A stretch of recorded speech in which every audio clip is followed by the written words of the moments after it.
programa Nas Entrelinhas, iniciativa do curso de Administração Pública da ESAG. Apresentação, professor Enio Spaniel e professora Samantha Buglioni. Atenção para as manchetes do programa de hoje. Movimentos contra a corrupção, uma resolução do maior problema público brasileiro. A corrupção está em todas as pautas políticas do nosso país. O tema foi objeto de dissertação de mestrado na ESAG. Professor Enio, seguinte, eu consegui aqui pegar um pouquinho na contextualização do tema e eu percebi que estamos aqui com o mestre, ou então mestre, já mestre Rubens Lima Moraes, que foi orientado pela professora Carolina Andion, e eles conversaram, eles trabalharam sobre diversos temas relacionados à corrupção eleitoral e debateram sobre, por exemplo, mensalão, também Operação Lava Jato, que é recente, começou em 2014, não é? E também até comentaram também sobre a questão do impeachment do presidente Fernando Collor de Mello, em 1992. Temos várias temáticas ligadas à questão da corrupção. E a corrupção está na ordem do dia em todo o país, mais do que nunca agora. Interessante, a defesa da dissertação foi no final do ano passado e parece que o assunto virou mais à tona, mais forte ainda no início de 2015. E por essa razão, esse é o tema do nosso programa de hoje. Bom dia, professora Carolina. Bom dia, professor Enio. Você que orientou o mestre Rubens. Isso. Bom dia, ouvintes. Uma grata satisfação estar de novo aqui na Rádio Desk. Estamos aqui para conversar um pouquinho sobre essa pesquisa. E bom dia também, o já mestre Rubens. Bom dia, muito obrigado pelo convite, um prazer estar aqui. Eu acho interessante, Rubens, você começar dizendo o seguinte, que você tentasse falar um pouquinho sobre essa proposta da tua dissertação que você defendeu no final do ano passado. Do que efetivamente ela tratou? Qual é a abordagem que você deu, de modo geral? Sim, primeiramente, a dissertação, ela quer tentar mostrar a incidência da sociedade civil no combate à corrupção. Nesse caso, especificamente nesse trabalho, foi na corrupção eleitoral. A gente reconhece que a corrupção no Brasil é endêmica, só que a corrupção eleitoral ela é uma peça-chave dentro dessa conjuntura geral da corrupção. A corrupção, o que é corrupção eleitoral? A corrupção eleitoral a gente pode falar desde as práticas individualizadas entre políticos e partidos, né? Podemos falar da compra de votos, do uso da máquina pública para o uso eleitoral e também podemos dizer que a corrupção eleitoral também está envolvida numa questão mais ampla, estrutural, que é o financiamento das campanhas eleitorais. Mas envolve, por acaso, o não cumprimento também do que foi apresentado na época de eleição? Sim, envolve também. Envolve todas as práticas irregulares durante a eleição e após a eleição também envolve a corrupção eleitoral. Perfeito. Você, no teu trabalho, você fez um histórico Sim. dessa questão da corrupção. Quais é que seriam os principais fatos marcantes dentro desse quadro da construção contra a corrupção no Brasil? Bem, esse recorte histórico, só para dar uma contextualizada de como fizemos esse recorte histórico, fizemos em 3 campos esse recorte. No campo político, através do recenseamento da mídia da Folha de São Paulo, que é o jornal de maior circulação no Brasil. No meio acadêmico, procurando pelos principais artigos científicos publicados desde os anos 80 até os dias de hoje. E também pela legislação. Né? O nosso ponto de partida foi a Constituição de 88, dizendo que como a nossa reabertura democrática. Esse histórico ele provou da seguinte forma: no final dos anos 80, tinha mais uma questão na arena da corrupção eleitoral, mais uma questão de disputas e acusações entre os próprios políticos. Então, a gente chamou de uma concepção paliativa da corrupção eleitoral. Então, era só denúncias e escândalos, né, sobre a corrupção. E nesse sentido vimos que criou uma concepção paliativa. E então a corrupção ela torna-se um objeto de atenção. E isso foi até o meio dos anos 90. A partir do final dos anos 90, começa a se criar, começa a emergir um debate sobre a corrupção eleitoral no Brasil. Isso através das organizações de base, principalmente as organizações ligadas à igreja, como a CNBB, a Comissão Nacional de Bispos do Brasil, e a Comissão de Justiça e Paz. E, nesse sentido, teve uma ampla discussão de quais são os problemas das eleições. E nisso foi elencado que os grandes problemas das eleições são duas coisas: a compra de votos e o uso da máquina pública para fins eleitorais. Então, nisso emergiu esse debate e nesse sentido, foi discutido uma proposição uma proposta concreta para isso, e até que criou a lei da compra de votos. Então, aí isso segue até os anos 2000, essa discussão da compra de votos, e a gente vê que depois da promulgação da lei da compra de votos, só para falar, é a lei 9840 de 99, começou aí ter várias punições e cassações através dessa lei da compra de votos. E a partir da metade dos anos 2000, emergem outras questões, que estamos elegendo os bons candidatos na nossa política, porque se a gente está prendendo todo mundo que compra voto, por que a gente está elegendo tantos políticos ruins? Então, a outra discussão aí vai a vida pregressa do candidato, que aí é uma pré-discussão da lei da ficha limpa. Sim. Professora Carolina Andião, esta é uma das dissertações que você orientou, dentre várias tantas outras, que deve ter sido muito importante para ti. Uhum. Por quê? Sim, muito importante. A abordagem que a gente utiliza no NISP, que é o Núcleo de Inovações Sociais na Esfera Pública, é o que a gente chama de uma abordagem pragmática, né? Que vem da sociologia pragmática e que é uma abordagem que está bastante forte hoje na Europa. Ontem tivemos a visita do Francis Chateau-Renaud, que é um professor da Escola de Autossuficiência Sociais e que esteve aqui falando um pouco, né, ele trabalha também nessa abordagem e ele vai estar no colóquio de epistemologia que o NISP está apoiando, que começa, já dando também a notícia aí para os ouvintes que quiserem participar. Na quarta-feira, agora, dia 18, nós teremos o colóquio de epistemologia da administração e o palestrante principal é o Francis Chateau-Renaud. Então, só para localizar os nossos ouvintes, o que é a sociologia pragmática? O que é essa abordagem? Normalmente, né, dentro da esfera pública, principalmente na análise da ação das políticas públicas ou da ação governamental, a gente sempre parte, né, do Estado, né, ou numa visão mais normativa, teórica, conceitual, para depois ir para a realidade, olhar então como a realidade se manifesta e comparar isso com o conceito. Então, a sociologia pragmática, ela tenta justamente partir, primeiramente, desse olhar sobre os atores, né? Então, por isso que foi feito todo esse recenseamento para entender, então, como é que a corrupção eleitoral no Brasil, ela se constrói enquanto problema público, né? Então, a gente percebe, como foi falado pelo Rubens, né, que você tem inicialmente uma concepção bem paliativa, no sentido de apenas a denúncia, mas ela também é importante no sentido de alertar para o problema.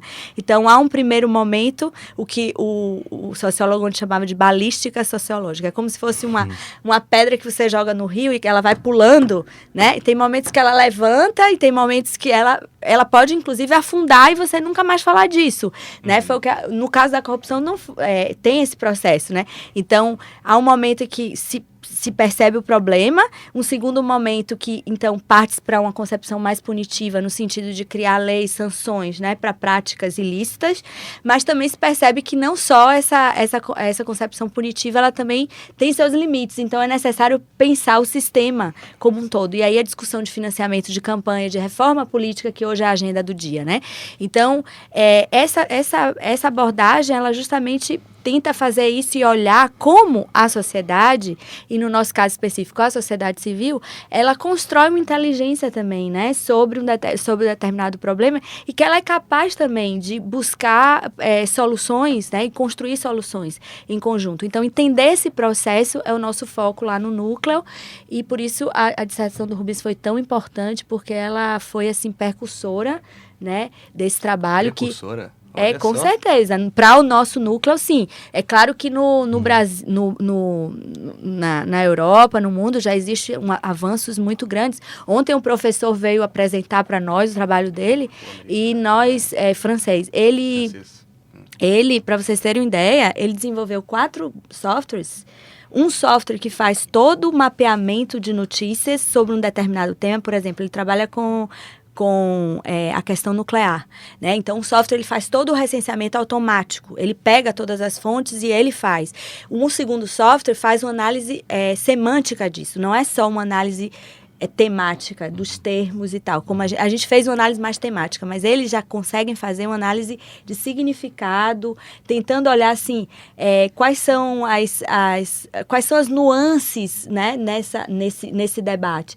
E um terceiro software, ele faz uma análise. Ele é um software de inteligência artificial onde ele pega todos esses dados e ele gera um relatório diário.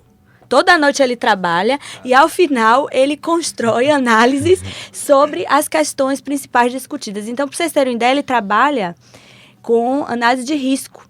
Então, ele fez um trabalho de análise longa de 2002 a 2014 na França, e tem várias coisas, por exemplo, que ele já discutia, como, por exemplo, a questão do terrorismo, que hoje, né, depois dos ataques lá, a revista francesa, né, isso se tornou... Cartunistas, né? Aos cartunistas. Então, assim, a gente percebe, assim, que é um instrumento fabuloso a sociologia pragmática, da gente aproveitar também, primeiro, trazer a universidade para mais perto da sociedade, e de outro, aproveitar melhor essa enorme quantidade de informação, né, que hoje é disponível.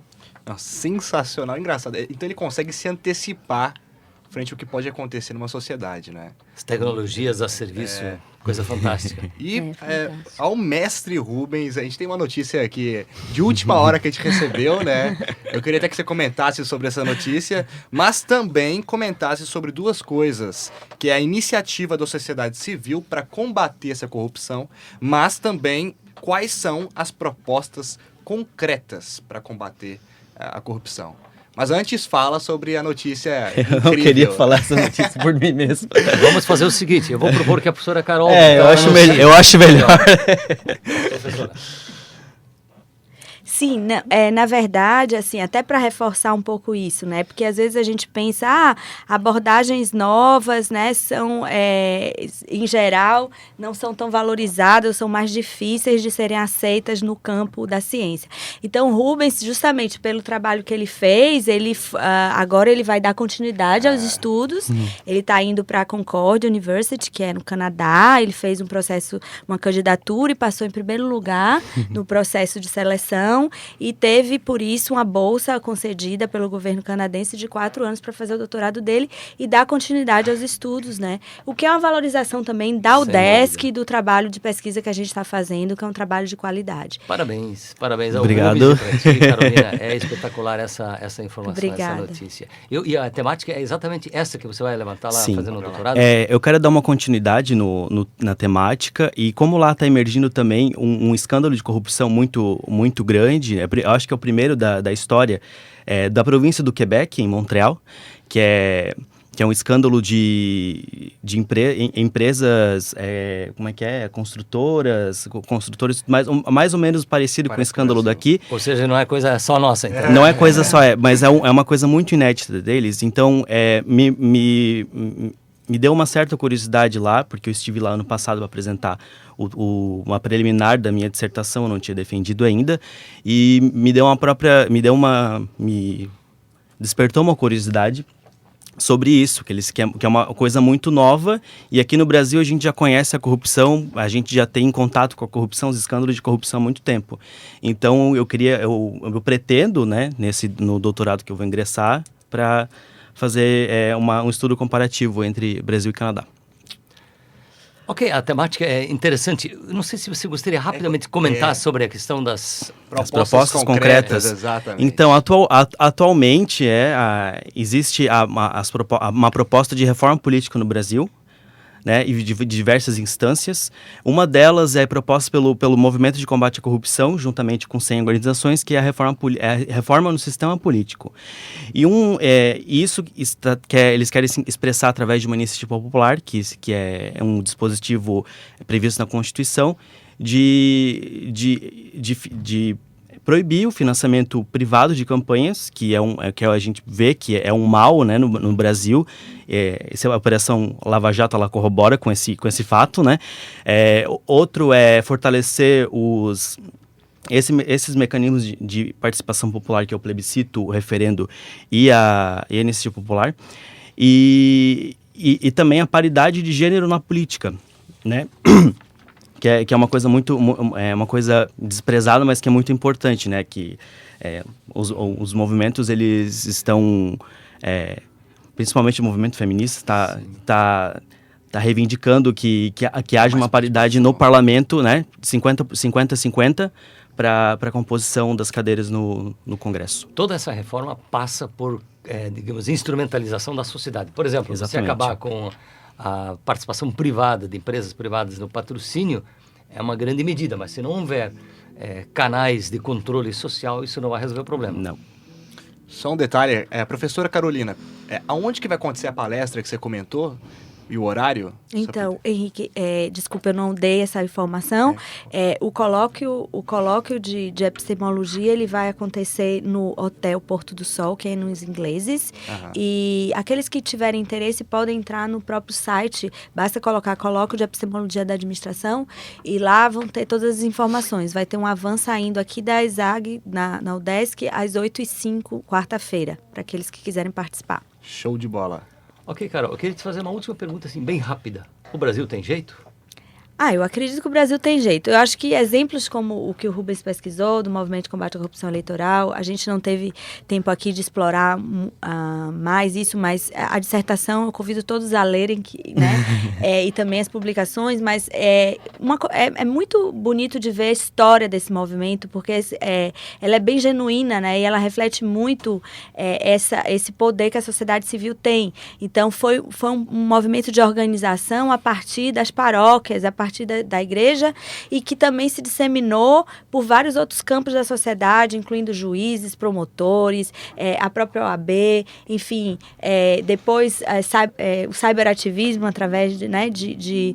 Então, a gente percebe, assim, que quando a sociedade se mobiliza, como você colocou, quando a sociedade se organiza e ela toma pé, né, das questões, dos problemas públicos, e ela também junto, não coloca toda essa responsabilidade no Estado, né, ou no outro, toma para si essa responsabilidade, ela consegue fazer avanços. E nesse caso específico, como o Rubens falou, as leis de iniciativa popular são um caso genuinamente brasileiro, porque a gente tem isso previsto na nossa Constituição, diferente de outros países, né? Por exemplo, a França mesmo, que a gente acabou de falar. Não existe essa prerrogativa. E aqui a gente tem isso. Então, esse é um instrumento poderosíssimo de influência e dissidência que a sociedade civil tem, né, na composição ou no caminho, digamos assim, da política institucional. Então, eu acho que a gente tem que aproveitar esses canais. Dúvida. Parabéns a vocês pelo trabalho. Muito obrigado. Muito obrigado. Carolina Andião pela presença no programa. Muito obrigada a vocês, Henrique. Muito obrigado pela presença, Rubens Lima Moraes. Muito obrigado.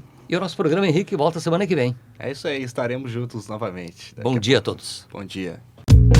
Nas Entrelinhas, iniciativa do curso de Administração Pública da UDESC-ESAG, Universidade do Estado de Santa Catarina.